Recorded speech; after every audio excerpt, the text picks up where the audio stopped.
नमस्कार दोस्तों, स्वागत है आपका अपने चैनल धार्मिक ज्ञान जीरो। एक मैं आपसे से रिक्वेस्ट करते हैं कि वीडियो को अंत तक देखें, स्किप बिल्कुल भी ना करें। वीडियो पसंद आए तो लाइक करें, साथ ही दोस्तों रिश्तेदार में शेयर एंड सब्सक्राइब जरूर करें, क्योंकि इसे हमें वीडियो बनाने का मोटिवेशन मिलता है। नमस्कार, आपका स्वागत है। हिंदू संस्कृति में गाय एक अत्यंत महत्वपूर्ण और पवित्र प्राणी मानी जाती है, इसलिए गाय को गौ माता कहा जाता है। गाय को इस समस्त संसार की माता कहा गया है, इसलिए उन्हें गौ माता के नाम से बुलाया जाता है और देवताओं की तरह ही उनका पूजन भी किया जाता है। ऐसी मान्यता है कि गौ माता के शरीर में सभी देवी देवताओं का वास होता है। हमारे सबसे प्राचीन ग्रंथ ऋग्वेद में भी हमें निर्देश दिया गया है कि गौ माता को माँ, बहन या बेटी की तरह माना जाए और इस निरपराध और शांत जीव को कभी भी मारना नहीं चाहिए। हिंदू धर्म में गौ माता की हत्या करना महापाप माना गया है और ऐसे मनुष्य को नरक में ही स्थान मिलता है।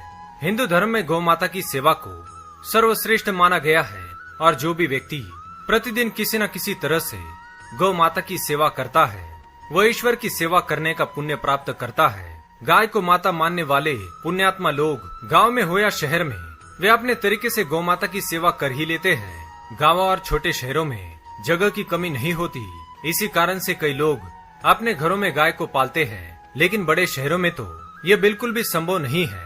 तो लोग गौशाला में जाकर या अपने आसपास मौजूद गाय को रोटी या चारा खिला देते हैं। गौ माता को माता लक्ष्मी का रूप भी माना गया है।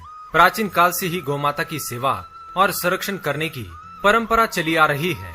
आपने पौराणिक कथाओं में पढ़ा होगा कि ऋषि मुनि अपने आश्रम में गौ माता को पालते थे और उनकी सेवा करना अपना परम धर्म समझते थे।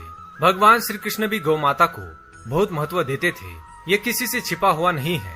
आज भी हमारे समाज में गौ माता को उतना ही सम्मान प्राप्त है। हिंदू घरों में हमेशा ही पहली रोटी गौ माता के लिए बनाई जाती है और गौ माता को प्यार से खिलाई जाती है। जिस घर के सदस्य गौ माता की सेवा करते हैं, ऐसे घर में अपनी बेटी को अवश्य देना चाहिए और ऐसे घर की बेटी को अपनी बहू अवश्य बनाना चाहिए, क्योंकि ऐसे घर के लोगों पर संस्कार कूट कूट कर भरे होते हैं और इन पर ईश्वर की कृपा सदैव बनी हुई होती है।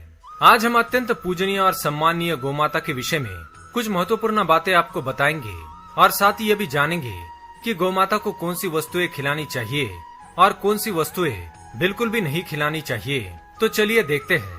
पर उससे पहले अगर आपने चैनल को सब्सक्राइब नहीं किया है तो इसे सब्सक्राइब कर लीजिए, ताकि आपको ऐसी आध्यात्मिक जानकारी वाले वीडियो देखने को मिल सके। साथ ही वीडियो को एक लाइक जरूर करें। पहली बात, गौ माता बहुत ही शुभ होती है। उनके दर्शन मात्र से हमें पुण्य की प्राप्ति होती है। इसलिए किसी भी महत्वपूर्ण कार्य के लिए जाते समय यदि हमें अचानक से ही गौ माता के दर्शन हो जाते हैं, तो समझ जाइए कि एक बहुत ही शुभ संकेत है और जिस काम के लिए हम निकले हैं वह काम जरूर सफल होता है। दूसरी बात, किसी भी यात्रा के लिए जाते समय यदि हमें गौ माता के दर्शन हो जाते हैं तो हमारी यात्रा सुखद और सफल होती है। इतनी शक्ति होती है गौ माता में। तीसरी बात, ज्योतिष शास्त्रियों के अनुसार कुंडली में यदि पितृदोष होता है तो अन्य उपायों के साथ साथ गौ माता को प्रतिदिन रोटी और घास खिलाने से लाभ प्राप्त होता है और पितृदोष से मुक्ति मिलती है। इसी तरह कुंडली में यदि शनि की 7.5 या महादशा है तो हर शनिवार और अमावस्या को काले रंग की गाय को घास या रोटी खिलाए और उसकी पूजा करे, इससे शनि दोष कम होता है। चौथी बात, गौमूत्र यानी कि गाय का मूत्र बहुत ही उपयोगी, पवित्र और स्वास्थ्य की दृष्टि से अत्यंत हितकारी है। आध्यात्मिक दृष्टि से तो गौमूत्र का बहुत ही अधिक महत्व है। साथ ही वैज्ञानिक और स्वास्थ्य की दृष्टि से भी गौमूत्र को लाभकारी माना गया है। गौमूत्र में बहुत सारे खनिज पदार्थ और स्वास्थ्य वर्धक तत्व होते हैं, जो हमारे शरीर की शुद्धि करते हैं और बहुत से रोगों से बचाते हैं। साथ ही गौमूत्र छिड़कने से वातावरण में शुद्धता और पवित्रता व्याप्त हो जाती है। इसलिए हमारे शास्त्रों में शरीर को निरोगी रखने के लिए प्रतिदिन गौमूत्र का सेवन करने तथा घर में गौमूत्र छिड़कने के लिए कहा गया है। पांचवी बात, गाय के दूध, दही, घी, गोबर और गौमूत्र से बनने वाले मिश्रण को पंचगव्य कहा जाता है। पंचगव्य को पाप नाशक कहा गया है और हिंदुओं की एक धार्मिक विधि प्रायश्चित करने में इसका उपयोग किया जाता है।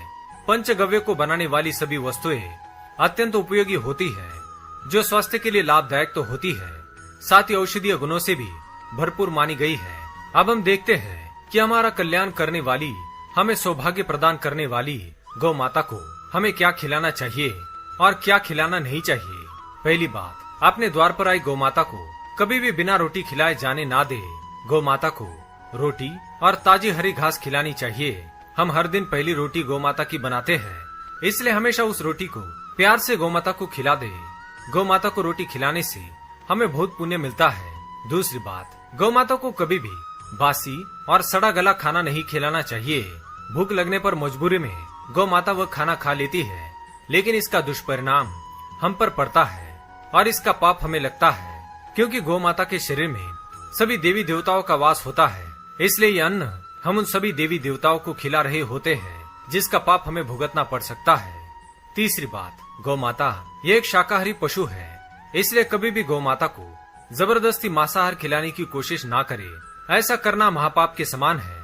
चौथी बात, यदि हमारी कुंडली में दोष है जिसके कारण हमें लगातार परेशानियों का सामना करना पड़ रहा है, तो हम गौ माता को रोटी खिलाते समय कुछ उपाय कर सकते हैं।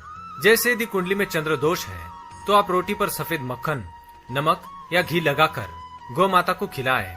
यदि कुंडली में शनि दोष है तो रोटी बनाते समय आटे में थोड़े से काले तिल मिलाकर आटा गूंदे और इस आटे की ताजी रोटी बनाकर शनिवार या अमावस्या के दिन गौ माता को खिलाएं। इसी तरह मंगलवार या गुरु दोष हो तो रोटी के ऊपर हल्दी लगाकर गौ माता को खिलाएं। ये उपाय करने से हम इन सभी दोषों के दुष्प्रभाव से काफी हद तक अपना बचाव कर सकते हैं। तो दोस्तों, इस प्रकार से हमारा कल्याण करने वाली गौ माता की हमें सेवा करनी चाहिए। अगर ये जानकारी आपको पसंद आई तो वीडियो को लाइक करें, कमेंट में जय गौ माता, जय श्री कृष्ण अवश्य लिखें। साथ ही चैनल को सब्सक्राइब करें। धन्यवाद।